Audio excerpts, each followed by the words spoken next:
All right, guys, welcome to this lesson, and we're going to be talking about pedals, all right? And the point of view here is not this particular brand of pedal is this better or blah, blah, blah, blah, blah, blah.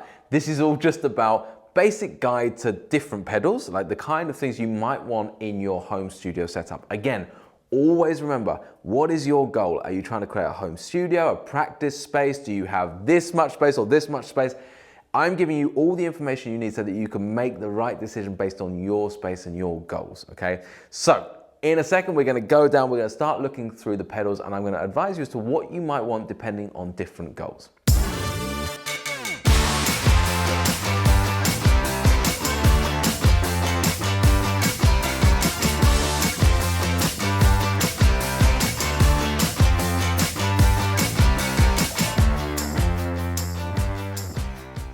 Okay guys, so just before we get started with this particular lesson, don't forget you can head on over to the website to get access to our full write-up. And if you do want to support us as well as get access to our community, direct access to myself and all the other mentors, as well as progress tracking, a customized pathway, and so much more, then you can sign up to our YJ Club, and all the links are below. All right, so the first thing I want to say, guys, is why you might want to have pedals at all, okay? This is very much down to budget and what your aim is as a guitar player with a home space setup, okay? So if you've got one of those digital amps that we spoke about, you will find, most certainly, I'm absolutely sure that it's got a whole range of good stuff in it. It's got drive pedals in it, it's got compressors, it's got delays, it's got all the stuff that we're gonna talk about physically here already in the amp. Okay, so if you're looking to set up a home studio space that's just for practicing and even as a home studio for recording, you might have everything you need in one amp. Personally, for me, I really love having physical pedals in front of me. It helps me understand what I'm using properly. It also is great if you are ever thinking about gigging. You can obviously take this stuff with you and you've got a lot more versatility. You can buy different pedals. It's kind of a bit of a geek thing as well for a guitar player to just get into the world of pedals. It's fun. But if you're on a budget, I want to really come back to this. If you're on a budget and you're looking to just set a space up whereby you just know you're going to sit and at the end of a day's work, you're going to be able to sit and play and practice, you don't need pedals, okay? You don't need any of this stuff, okay? It's extra, and it will obviously advance you in different ways, but you don't need to have it, okay? If you've got a perfectly good digital amp, you've probably got most of this stuff on board. We're gonna look at the physicality of all of this anyway, because I think even if you've got it on board on your digital amp, it's good to physically see what these are and what they do individually, okay? So let's look down at the board. Now, I'm gonna be starting with, in the kind of order I would put a pedal board together. Obviously, the first thing you need if you're gonna put a pedal board together is a power station. This is how you power all the pedals. Every now and again, you will find some pedals take batteries, but in general, I wouldn't rely on batteries because batteries run out and then you've got to change batteries, and it's not particularly eco-friendly. It's just a bit of a faff, to be honest. So you need a good power station on your board. And again, I'm not in this video to talk brands or anything like that. So this is the power station. This is basically powered by a normal plug that you would plug into your, as if you would plug in your kettle. So you've got a plug here, and this powers, you can see all these little mini ones here, they come out and go into each individual pedal. So this powers the whole board, all right? So if you're considering getting 2 or more pedals, it might be worth looking into getting a power supply like that. The other option, if you don't want a big chunk like that, or if you're not specifically putting it on a board, a lot of players, even professional players I speak to, don't even have a board necessarily, but you can just get daisy chains, which is basically loads of these things, which we put together. So you can actually, one goes into the plug point, and then we call it daisy chaining them together. So you just join one with another over and over, and then you can put as many in as you want. You don't need to have a specific box like that. I think this is really nice, specifically when it comes to putting a board together. You can see it fits onto the board, and all you do when you get to your venue, for example, or if you're plugging in your home studio or going to record somewhere, is you just plug that in. You just literally take your kettle lead and you plug that in, and everything powers on. With daisy chaining, you quite often have to kind of move things around a lot. But both are good. Again, it all depends on your setup, on what you're trying to do, what your aim is. If your aim, let's say for example, is that you've got a very small space in your house that you want to create a beautiful looking little studio space, you've got enough room for a guitar, an amp, and maybe a few pedals, you have a few options. If you're prepared to daisy chain, obviously you can pack it all up at the end of the day, individual pedals, and then bring it all out and then daisy chain them. But again, it kind of, for me, that removes the kind of speed. If you have a tiny little pedal board, you just unplug the pedal board, tuck it away. And then when you come to play again, you can just pull that out, plug in the kettle lead, and you're playing again. So again, I feel like this is a good one for speed. And if you have a studio full stop, where you have a room, for example, where you can just go in, you know, the pedal board can just be always plugged in. You see how easy it is for me here, and I've got a lot of stuff here, but fundamentally, even if I just had one guitar on that wall, I take the guitar, I sit down, I plug my jack in to the pedal board, I've already got the amp on over there, off I go. Within seconds, I'm playing and I'm now practicing. Whatever you're practicing. Anyway, let's come back to the board. So, once you've got the power sorted and whether or not you want a board or just a daisy chain, the first thing I would have is typically a tuner, a digital tuner. So I'm just going to turn this one on. So the really cool thing about a digital tuner on a board like this is that it cuts the sound. So if I turn that off, I've got my sound, turn it on, it cuts the sound. Now, this is just a bugbear of mine, but if you see people on stage who don't have a digital tuner on their board and they're trying to tune either by ear or potentially to something on their phone, and they're really loud going, you know, tuning their thing, it's just very unprofessional, it's a bit awful. Even at home, in your own personal space, you need a guitar that's in tune, and rather than getting your phone out and putting it on there, having something like this is really cool because again, you just sit there, you activate it, and you tune your guitar. You know, and you're in tune, and there's all kind of different brands for these, but they all basically do the same thing. You've got to hit the green light in the middle and you're in tune. So that's what I would recommend. Again, it depends on your budget and your space and what you want to set up. If you're not going to have any pedals at all, then of course you can get tuners on your phone that you can just put in front of you and you can do it. If you are going to have some kind of pedal set up, I'd pop a tuner on there straight away. The next thing is I always tend to do is have a compressor. So this cool orange, yellow looking pedal is a compressor. I'm going to try and explain very briefly without any science what a compressor is. I think of it as just squashing the sound, okay? It kind of, if you imagine, if I take a chord here, I'm going to play an E major chord. Okay? Now, within that chord, when I play it, there's lows, there's highs. You know, I could hit it quite hard. I can hit it very soft.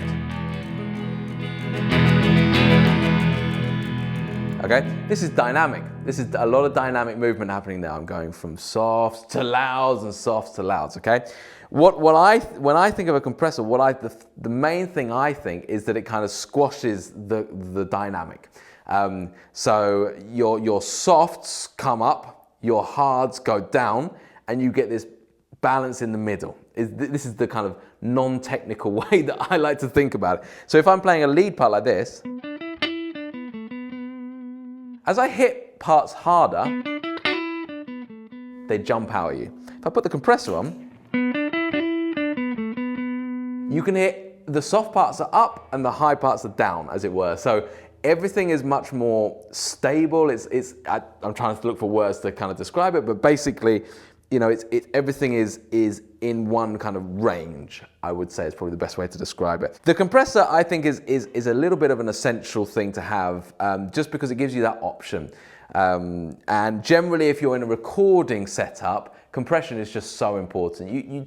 It's very hard to have super dynamic playing when you're recording guitar, because it's really hard to then mix later on. So I think a compressor is great. You can obviously do that in post, but I like to have control of it on the board. All right, guys, next up, one of my favorites, probably when I originally started putting the pedal board together, this was actually the first pedal I got, because of course I'm a Hendrix fan, is the Wawa pedal.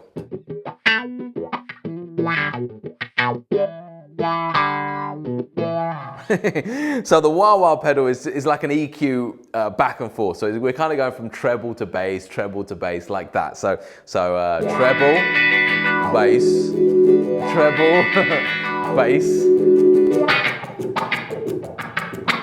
It's just that classic sound, isn't it? It's just Voodoo Child by Jimi Hendrix, basically, in my mind. But this is not a necessity by any means. I'd say this is just a good, fun pedal to have. There's quite a lot of pedals that you can control that movement, and actually some just you can set it to volume. You can do a volume pedal like that, where you get volume swells like this. Now I'm doing that with my guitar, but you can also do that with a pedal. This is like an EQ swell, so you're going between bass and treble, bass and treble. This is much more of an effect. It's super duper fun. You know, if you're into that kind of 60s blues rock stuff like I am, then you know a wah-wah pedal is really cool to have. It's not a necessity, but it's fun. So that went on my pedal board first, but we won't spend any more time on that one.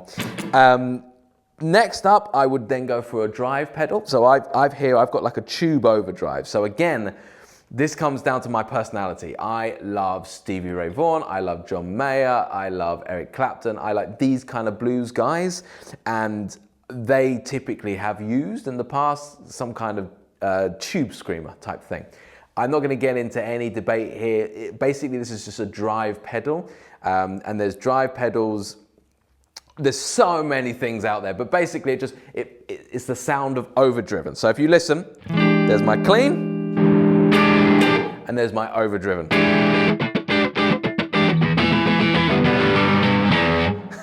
So it's a really big chunky sound. Again, depending on your setup. So you might have a digital amp which has literally, so that Boss Katana that we used for the last video, you can literally switch to crunch, and that is basically the same as popping on a overdrive pedal like that, which is like a crunchy sound. Some amp, you know, and what your style is very different. So if you're really into kind of heavy metal and something a bit more extreme, you're not going to want a crunch pedal. You need a distortion sound, which is, again, you're going to need a different amp. It's all these different setups. I'm not here in this video to tell you which one is which. I just want to give you just a basic idea as to why you might have some of these pedals in your setup, okay? So you always have to consider what you want, what you're aiming for, what your genre is, what the style is that you're doing, okay? For me, I'm very much coming from a blues, a rock, funk, that kind of genre style, and just versatility generally. You know, I used to do a lot of pop covers, you know, function band type stuff. This pedal board would come with me because it's versatile. I've got lots of options on it. Then I've got a delay pedal on here, which is super fun. You can hear little bustles of delay kind of coming off of that. Delay, I typically always have delay on. Again, it's an effect that you don't need to have. I kind of either have a delay or a reverb. I like both of those sounds depending on different things, but I always find a delay just takes everything and just makes it sound that little bit sweeter. You know, so if I was...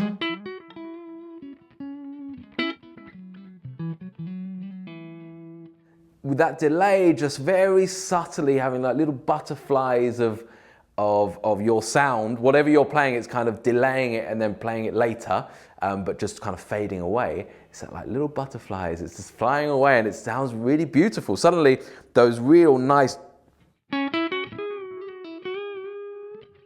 are just sounding extra nice, okay? So it doesn't replace playing well and practicing well, but it's a nice thing to have. So I might have a reverb or a delay pedal. Now, that brings me to the last pedal on here, which is by far the most important if you are in a home studio practice setup, and that's my looper pedal, okay? So I'm gonna spend a bit of time talking about this one because the looper is your practice playground, essentially, depending on what setup you've got at home. So let's just talk firstly about the setup where you're not planning to do a home studio. So you're not planning to do like a recording setup. If you're not planning to do a recording setup, I would say it's essential to have a looping pedal on your board, okay? And I'll tell you why. Because the looper allows you to put into practice theories, techniques, ideas. So for example, if I've just learned how to construct a key, and I've been practicing, okay, well, In the key of A major, I've got my, my major and minor chords. Okay, and I want to put some of this into practice. My looper is the perfect place to do it. So I might just start to lay down little loops like this. I'm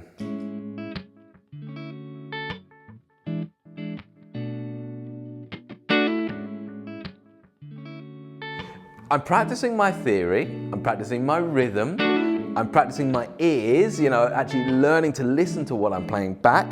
I can instantly hear if it's in time or out of time, and therefore practice and practice and practice. Practice makes perfect. I can also then go ahead and practice my lead over the top, practicing my scales.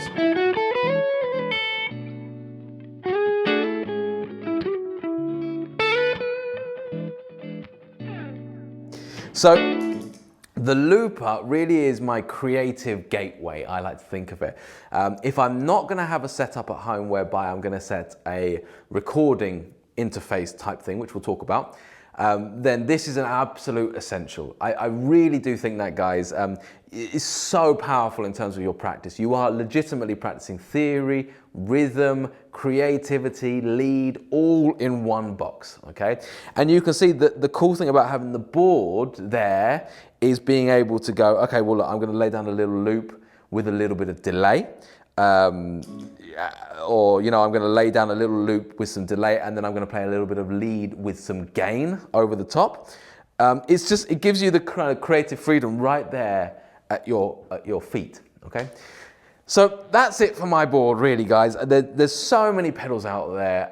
And one thing I do want to add here is you can also get digital effects units, floor units as well. Haven't really spoken about that, but if you've got a digital amp, then you can equally just probably, a lot of them will have a floor unit. So if you want the looper on the floor as part of your digital setup, you can absolutely do that as well. The benefits of that is it's one thing, one box, you buy it once and you're done. You've got almost everything you'll ever need in that one box because it's all digital. With this, obviously, these are very individual pedals. They're mainly kind of analog, so you have to, if you want a different sound, you buy a different pedal. So in the long run, it's a lot more money. So you've got to think about your monetary situation and how you want to kind of go forward. If you're a little bit of a geek like me, then you probably might quite like to collect pedals, and it's something to kind of try out and have fun with. But again, the whole thing is, this is about you. I'm giving you the kind of some details, some ideas, and then you need to go ahead and say, well, what aligns with my goals? You know, what's my studio setup like for my amp and my guitar? Can I afford to get pedals together like this, or do I just want something that just one size fits all for the rest of my life? These are all questions that you need to ask yourself as we go through this course. So there we go, guys. That's the pedals, and I'll see you next time.